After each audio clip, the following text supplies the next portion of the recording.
السلام عليكم، أنا يوكيوب صانع محتوى أنزل عن مكعب روبك. الفترة الأخيرة قاعدة تجيني أفكار أسطورية وصرتوا تعطوني تحديات رهيبة، بس للأسف ما أقدر أسوي ولا تحدي من كل هالتحديات. بس ليش؟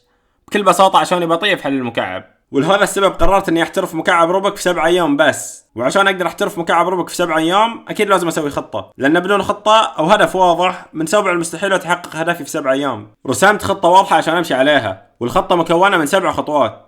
1. أحل مكعب روبك وأشوف كم أقدر أحله عشان في نهاية المقطع نشوف لأي درجة بتطور. 2. أطبع الأوراق اللي فيها الخوارزميات عشان أقدر أحفظ منها. 3. أحفظ خوارزميات ال OLL. 4. أحفظ خوارزميات ال BLL. 5. أحفظ خوارزميات ال F2L. 6. أخذ نصيحة من شخص مشهور محترف حل المكعب. 7 والأخير أحل المكعب وأشوف كم صرت أقدر أحله ونشوف النتيجة النهائية. قبل أبدأ بأي خطوة أو أتعلم أي خوارزمية لازم أصير صادق معكم، في كم خوارزمية متعلمها من زمان وقبل حتى لا أفكر إني أصور المقطع، فبس يلا نخش على الخطوة الأولى. بديت أحل المكعب عشان أشوف كم يمديني أخلصه، بس سرعت المقطع لأني لو ما سرعته بيوصل مدة المقطع 10 ساعات وأنا بعدي ما خلصته. وعلى ما أحل المكعب انزل تحت اشترك في القناة وادعمني بلايك عشان أقدر أستمر وأنزل مقاطع أكثر. أوكي، خلصت المكعب ولثني ما خلصته. خلصت المكعب في دقيقة و5 ثواني. وش الرقم اللي فشل هذا؟ وحاولت أحل المكعب مرة ثانية بس ما في فايدة، حليته في دقيقة و4 ثواني. وبعد ما حليته كم مرة زيادة عرفت بالضبط وين المشكلة. في كل مرة أحل فيها المكعب آخذ 20 ثانية تقريبا بس على خوارزميات ال OLL، ولهذا السبب قررت إني أبدأ بال OLL.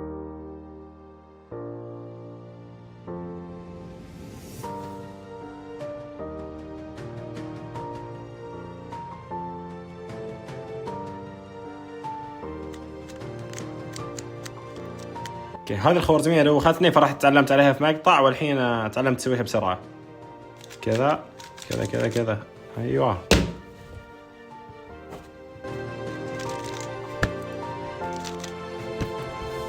أفضل شيء بالنسبة لي ذي الخوارزميات اللي عكس بعض، مثل هذه وهذه نفس الشيء بس عكس. مثلا هذه أسوي زي كذا باليد اليسار، وإذا عاد سويتها تطلع لي الثانية اللي باليد اليمين، أسوي نفس الحركات بس باليد اليمين.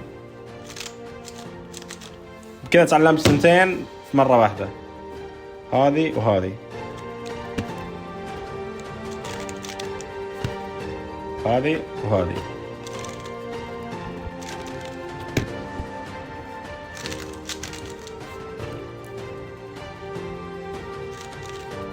وبكذا حفظت 19 خوارزمية من أصل 57 خوارزمية. والصراحة ودي أكمل وأحفظ زيادة، بس الموضوع بدأ يصير أصعب، لأن كل ما أحفظ خوارزميات زيادة يبدأ الموضوع يصير أصعب، لأن في تشابه واجد بينهم. وغير أنه ما عندي إلا أسبوع، الوقت ضيق حيل ولازم أروح لخوارزميات البي ال ال. فيلا خلينا نروح لخوارزميات البي ال ال. والحين جاء وقت خوارزميات البي ال ال، وعشان أبدأ خوارزميات البي ال ال جبت معي الورقة.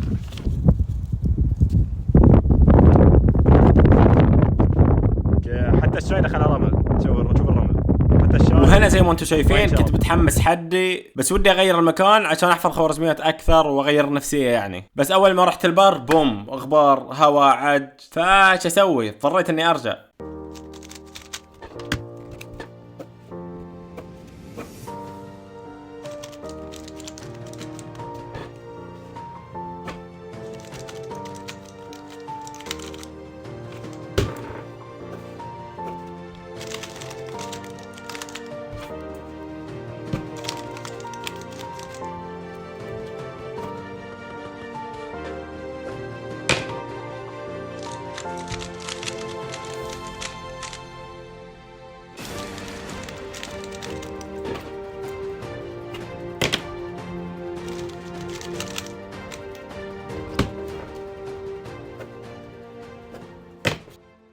وبعد ما اكلت تراب وهربت من البر رجعت البيت وحفظت 13 خوارزمية من اصل 21. حرفيا اكلت خوارزميات البي ال ال اكل. صح اني كنت حافظ كم خوارزمية قبل ابدا، بس بعدي فخور بالانجاز اللي سويته في خوارزميات البي ال ال. فيلا بقولنا اخر شيء خوارزميات الاف 2 ال.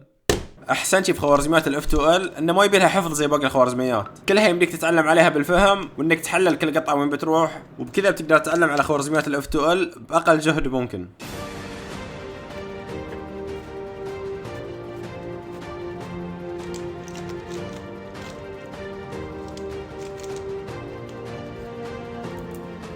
وبكذا اكون حفظت كفايه من خوارزميات الاف 2 ال. حفظت 22 خوارزميه من اصل 41. يلا نروح للخطوه اللي بعدها.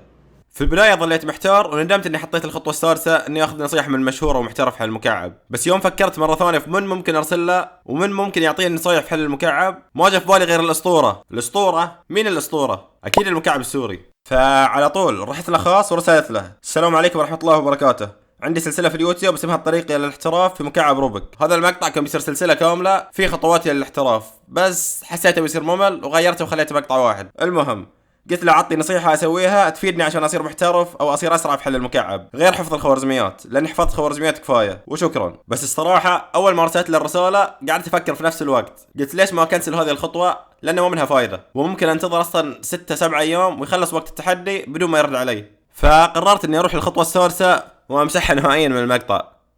كأنكم صدقتوني بمسح الخطوة السادسة؟ ما قلت لكم انه اسطورة؟ رد علي في نفس اليوم وفي نفس الوقت. يا شيخ دقيقة خلنا اجيب لك التاد.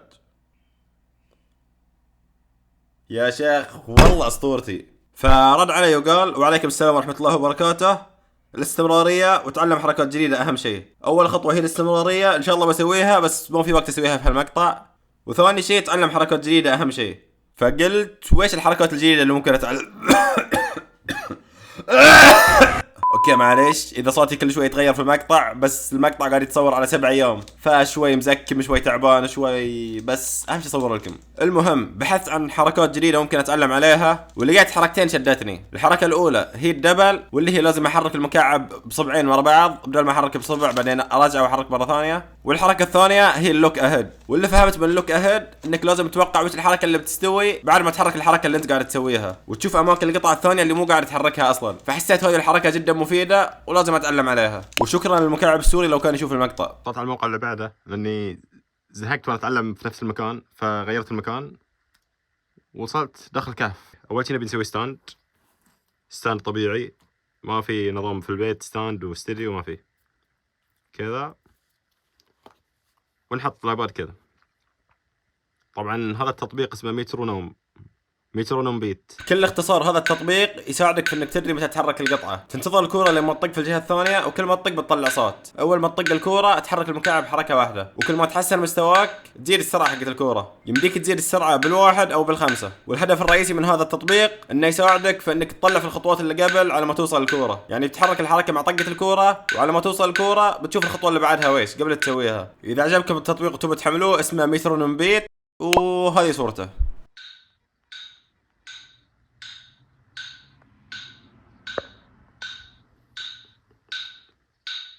اكبر مشكله عندي في تحليل المكعب، والصراحه هذه الطريقه بعد ما تدربت عليها ساعه كامله فرقت معي واجد.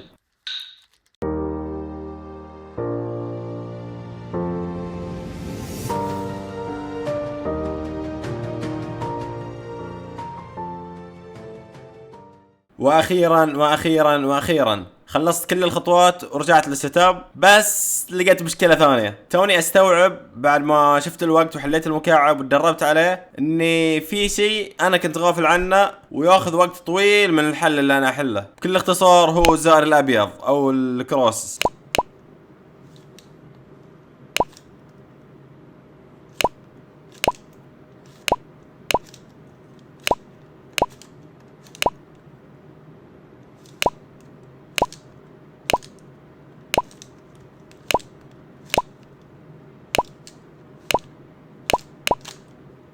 وزي ما شفتوا كم حركة اخذ مني الكروس، ويوم بحثت وقريت عنه عشان اعرف كم حركة لازم تحرك عشان تحله، طلع في اسوأ الاحتمالات 8 حركات يمديك تحل فيه الكروس، وفي الغالب اقل من 8 حركات. فقلت لازم اتدرب على الكروس قبل نشوف التقييم النهائي. تدربت على الكروس لفترة قصيرة، بس عشان الوقت قرب يخلص وما بقى الا كم ساعة قلت خلاص خلينا نوقف تسجيل وخلنا نشوف النتيجة النهائية.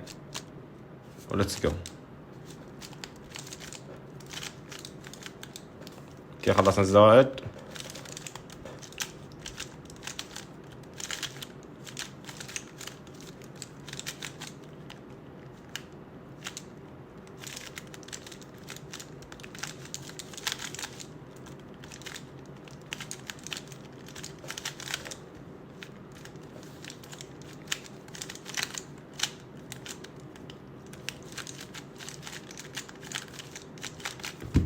الحمد لله خلصنا وطلعت نتيجة راضي عنها. بديت بدقيقة و5 ثواني وانتهيت ب30 ثانية تقريبا. لا تنسى تدعمني بلايك واشتراك، واكتب لي تحت في التعليقات إذا تبوني أنزل مقاطع طويلة أكثر أو أفضل على المقاطع ب4 أو 5 دقائق. وإذا وصلت لهذه الدقيقة، مع إني ما أتوقع أحد وصل لهذه الدقيقة، اكتب سلم في التعليقات عشان أدري إنك وصلت للنهاية. وبس، مع السلامة.